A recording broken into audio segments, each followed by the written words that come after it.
Welcome back to Planet Coast and to the project Acacial 2.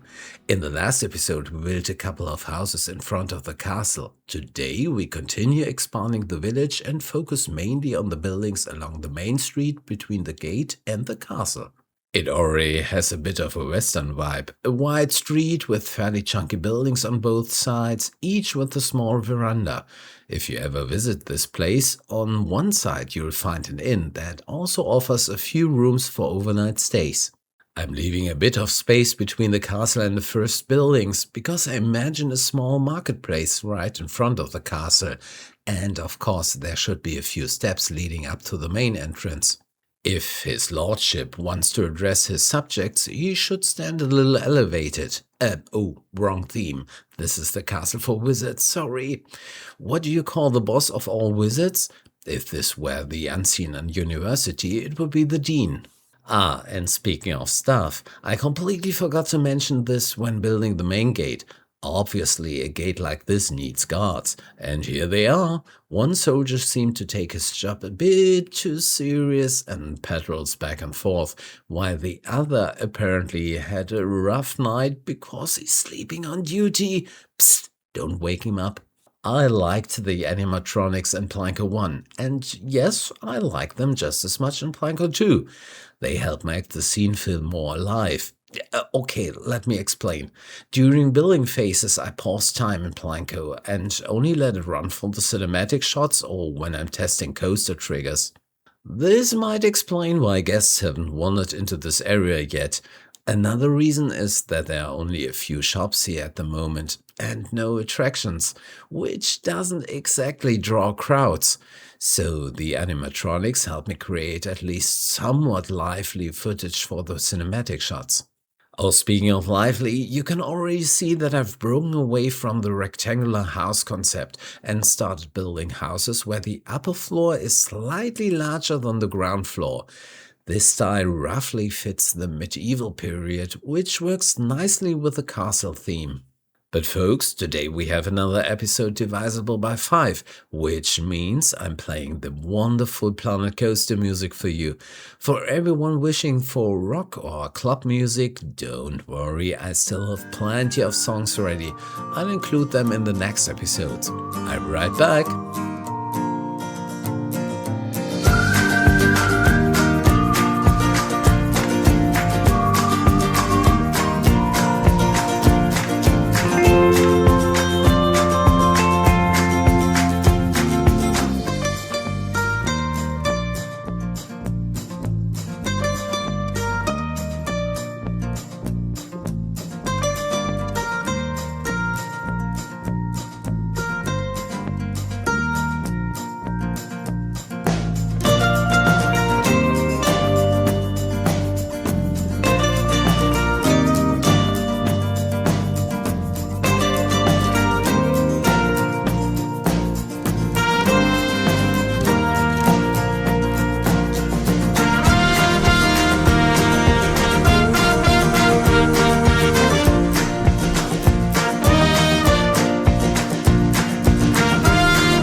Then again, I'm still working on the barber shop, and on its backside there's a small farm shop. Well, small might be a bit of an understatement. They sell a few goods here, but it quickly turned out that their business model is surprisingly successful. So, as well as the sales stall, they've also put up some shelves, amongst other things. I hope the trick with the trash bin still works. If you want guests to avoid a small area in the walkway in Planko, you can copy a tiny piece of different colored path there and then delete it. But that's no guarantee they'll walk near the edge, so I'm placing a trash bin inside the pillar. Guests practically never walk near those. Ooh, since I'm seeing it right now, could we please get a few more wines like the Lila? It looks great on house walls and the outer castle wall, but it would be nice to have a bit more variety. And with that, we are slowly approaching the end of today's episode. In a moment, we'll check whether the few guests have finally dared to enter this area. Folks, thank you so much for spending time with me today. And if you'd like, I'd be very happy to see you all again in the next episode. Wishing you a wonderful day.